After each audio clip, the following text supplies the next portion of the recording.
again, in a literary conventional kind of way, specifically sort of the era of the sonnets, the 1590s.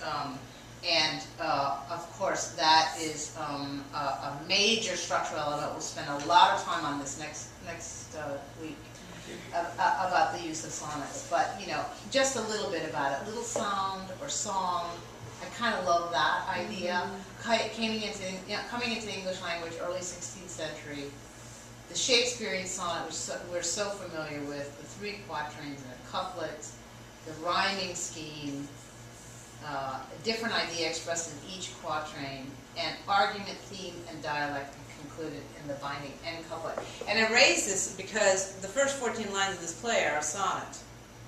And we're often running and off to the races in a very formal way. And so clearly, to me, the use of poetry, specifically the formal sonnet, as well as just sort of lyric poetry itself, and rhetoric, are all material that he's going to be exploring in this play. So, when was it written? Now, why is this a particularly interesting debate, other than, you know, sort of takes up some time in the Arden introduction? It's because of a point I'm going to make after we sort of go through when it might have been written. So some people say it might have been written for 1588-ish. Everything's an ish when you come to Shakespeare, right? And the case for that is you have the Spanish Armada, which is 1588, right? The defeat of the Spanish Armada by the English. And you've got your character named Don Armado, most likely Don Armada. This is the big fat speculation that we, you know, after hundreds of years of footnoting, here's what we've come up with. Don Armado, probably for the Armada. It seems to be a young man's play, right? You got 4 young men and 4 young women, and they're just deciding that they're going to be in love or not in love, and physical consummation, and you know, the impulse to that, the fact that the left brain is not ruling, but the right brain is ruling, seems hugely part of the energy of this play. And excessive use of witty language and rhetorical devices, in a way showing off, the way a young Tom Stoppard might show off, right? It's showing off, and where's the emotional involvement when you're doing something kind of clever and witty sort of thing. That's the way it kind of feels when we enter it, when we read it. It reads hard and plays easy, remember? So, the case for 1597-ish. Quarto was published in 1598. The contemporary vogue at that time for satire and comedy of humors. If you know anything about Ben Jonson's work, this is when this is really starting to have some sort of, in terms of competition, all those plays about humors are starting to surface as well. And it's mentioned in this guy's big laundry list of all the things that are happening in 1598. He mentions Love's Labour's Lost and Love's Labour's Won, right? As well. The lost play of Love's Labour's Won, which we'll find in some urn somewhere in Scandinavia, I'm sure, along with Aristotle's book on comedy. You know, so it's not just about tragedy, it'll be about comedy. We're going to find them both somewhere in some urn in Scandinavia. So the case for 1593-ish is a period when the theaters were shut down because of the plague. Now, there's a lot that's being said about all the literary allusions and historical allusions and you know, use of oratory and rhetoric that comes from those Latin and Greek rediscovered texts. And that the assumption is that you probably had to be somewhat educated, you know, or at least exposed to in some way, shape, or form to those kinds of texts to get so many of the in-jokes. I mean, it's one big in-joke in some ways. I mean, you know, the next time you read Love's Labour's Lost, just see how many footnotes there really are compared to text, you know. It's like all that sort of pop-up dramaturgy stuff. It's like, I'm going to pop up. I keep saying, Shauna, I think that's a moment where I'm going to pop up and say, here's why that's funny. Because, you know, in 1564, you know,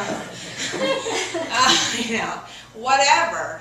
But there's a strong case that can be made for the fact that if the play was written around 1593-ish, when the theaters were down, that it could have been done for a private audience, in either a private home or just for a select, you know, sort of more noble an audience that may, and more educated one, that may have appreciated a lot of these in-jokes, like it was just written for them, kind of an entertainment while the public theaters are down, which I think is kind of an interesting idea in terms of thinking about when we think about audience, and like how do we expand some of this stuff to make it more for the wider possible audience rather than sort of for a targeted one. It's interesting to sort of think, if point of fact is something was done sort of so targeted, how do you open it up and stay with the integrity of it? Do you know what I mean? It's an interesting question. So,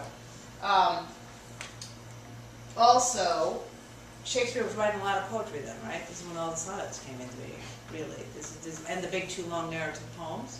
So he's kind of flying off his quill pretty easily by this time. And then, of course, by 1595, when he's writing Midsummer and Romeo, and it's not Henry V, it's, well, whatever, that he's writing around that. I mean, things are just, there just seems to be an ease, you know, just skill ease that's going on. So it's possible. And there was Sir Walter Raleigh had this secret school called the School of the Knights that was sort of discovered and talked about at the beginning of 1592. That they think it may or may not have had something to do with, you know, him using that as one of the things.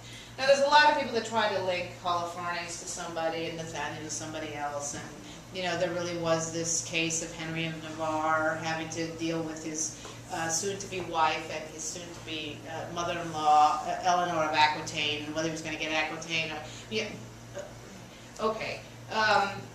But most likely, that seems to me that you're digging a lot to sort of make a link that I don't necessarily would you know, be useful. So I don't quite know why you go through all that trouble. But it's what's interesting to sort of think about in this sort of 12-year period, or 10-year period of like when he's writing it. Why does it really matter? Which is a really great question. It doesn't really. But it's so interesting to see over this 10-year period how this particular play could kind of land itself within the body of the work that he's doing, within the time that he is writing it, that it actually sits itself quite well, certainly in the first half of his career. Production history. The reference in the 1598 quarto would be presented before Her Highness the Christmas last, so we think the first reference we have is 1597 that it was produced. Now, in the quarto, it also says, in the quarto of 1631, I may be wrong about this, I think also in the quarto of 60-something, don't pay attention to the facts, that there's a quarto that mentions that it had been edited a lot. I think it might even be the 1598 quarto that says it's been edited a lot, so that's why people kind of kick it back to like 1593-ish again, thinking it had been reworked and blah, blah, blah, blah. But we do know that in 1597, and that there was a possible presentation at Robert Cecil, remember our old equivocation fame, at his house in 1605, early 1605, for the King and Queen. There's speculation about that, or even just at Blackfriars in 1608, and or again for the King and Queen. So that there's certainly, in James's time, it seemed to have some popularity. Second quarto published in 1631, which is a good sign of popularity. And then not performed at all, very rarely in the 18th century, which I think is really interesting. It doesn't really, it sort of go, it's so interesting to me when these plays go in and out of favor, but I think Garrick makes it he takes one of the stories, I don't know which story he takes one of them and kind of makes a little skit out of it. And that's sort of like the big thing that happens in the 18th century.